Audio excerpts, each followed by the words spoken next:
Good morning बच्चों। जैसा कि आप पढ़ चुके हैं, उच्च स्तरीय, मध्य स्तरीय, निम्न स्तरीय प्रबंधकों का मैंने स्तर बताया था आपको। 3 प्रकार के स्तर होते हैं। इसमें हम पढ़ेंगे आज मध्य स्तरीय प्रबंधक। मैं आपको इसमें उच्च स्तरीय प्रबंधकों के बारे में बता चुकी, ये लोग कौन होते हैं और ये क्या काम करते हैं। अब बात करें हम मध्य स्तरीय प्रबंधकों की, तो ये मध्य स्तरीय प्रबंधक प्रथम रेखीय प्रबंधक के कार्यों में सहयोग प्रदान करने वाले व्यक्ति होते हैं, है ना। ये मीडिएटर के रूप में मैंने बताया था। उच्च स्तरीय प्रबंधक और निम्न स्तरीय प्रबंधक के बीच मध्यस्थ का कार्य करते हैं। तो ये मुख्य रूप से प्रथम रेखीय प्रबंधकों के कार्य को सहयोग करते हैं। सबसे पहला काम है, इन उच्च स्तरीय जो प्रबंधक हैं, इनके द्वारा जो योजनाएं बनाई गई हैं उनकी ये व्याख्या करते हैं।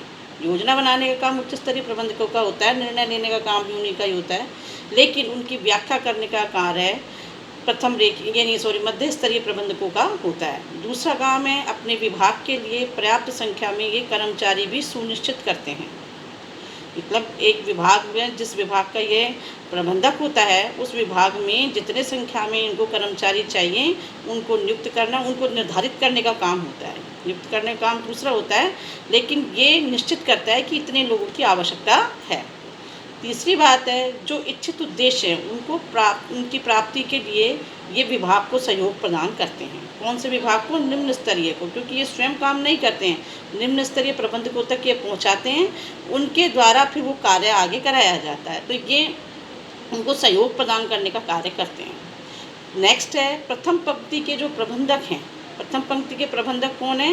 निम्न स्तरीय प्रबंधक होते हैं। इनके कार्यों के लिए उत्तरदायी होते हैं। जो इनके द्वारा काम किए गए हैं वो अच्छे हैं, बुरे हैं, उनके लिए जवाबदेही किसकी होती है? प्रथम इनकी मध्य स्तरीय प्रबंधकों की होती है। तो ये होते हैं बच्चों मध्य स्तरीय प्रबंधक। तीसरे होते हैं हमारे निम्न स्तरीय प्रबंधक। इनका काम क्या है? इनका काम है, ये मतलब इनका नाम तो हमको यहाँ दिया गया है, जैसे पर्यवेक्षकीय या प्रचालन प्रबंधक भी इनको कहा जाता है, इनको फोरमैन भी कहा जाता है। इनके जो अधिकार और इनके जो दायित्व हैं, वो उच्च प्रबंधकों के द्वारा जितनी योजनाएं बनाई जाती हैं उन योजनाओं के अनुसार पहले से इनको निर्धारित कर दिया जाता है। तो इनके अधिकार और उत्तरदायित्व योजनाओं के अनुसार होते हैं। इनका और काम क्या है? इनका काम है कि जो कर्मचारी हैं उन कर्मचारियों को समय समय पर निर्देश देना, उनको नियंत्रित करना, उनको सहयोग प्रदान करना। तो यानी सारा जो धुरी है एक संगठन की, वो किस पर निर्भर करती है? निम्न स्तरीय प्रबंधकों पर निर्भर करती है, क्योंकि यही वो व्यक्ति होते हैं जो कि कर्मचारियों से समस्त कार्यों को करवाने में सहयोग प्रदान करते हैं। तो अगर ये ठीक से अपना कार्य नहीं करेंगे तो जिन उद्देश्यों को प्राप्त करने के लिए काम किया जा रहा है वो उद्देश्य प्राप्त करना कठिन हो जाएगा। इसलिए ये व्यक्ति कुशल होने चाहिए, ये व्यक्ति ऐसे होने चाहिए ताकि कर्मचारियों से ये कार्य को निकलवा सकें। तो इस प्रकार से हमने पढ़े इसमें 3 स्तर। अंतिम स्तर पर जो आता है ये प्रबंधकों में नहीं आते, ये कर्मचारी होते हैं। ये कर्मचारी का काम क्या होता है? ये कर्मचारी वे होते हैं जो कि काम को क्रियान्वित करते हैं, ये कर्मचारी कहलाते हैं।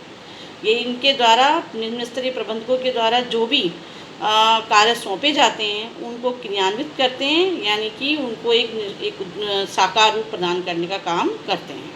इनको अगर कोई समस्या होती है तो ये निम्न स्तरीय प्रबंधकों को जानकारी देते हैं और यही लोग आगे उच्च स्तरीय प्रबंधकों तक उस समस्या को पहुंचाते हैं। यदि यहाँ से कोई बात आती है, कहाँ से? उच्च स्तरीय प्रबंधकों से कोई भी सूचना, संदेश या कोई भी आदेश आता है तो उसको पहुंचाने का कार्य निम्न स्तरीय प्रबंधकों का होता है। इनकी समस्याओं को उन तक पहुंचाने का कार्य निम्न स्तरीय प्रबंधकों का होता है। तो इस तरह से ये एक दूसरे लिंक से उन जानकारियों को ऊपर से नीचे की ओर, नीचे से ऊपर की ओर पहुंचाने का कार्य करते हैं। तो ये बच्चों आज का टॉपिक था। नेक्स्ट टॉपिक को नेक्स्ट टाइम पढ़ेंगे। थैंक यू वेरी मच बच्चों।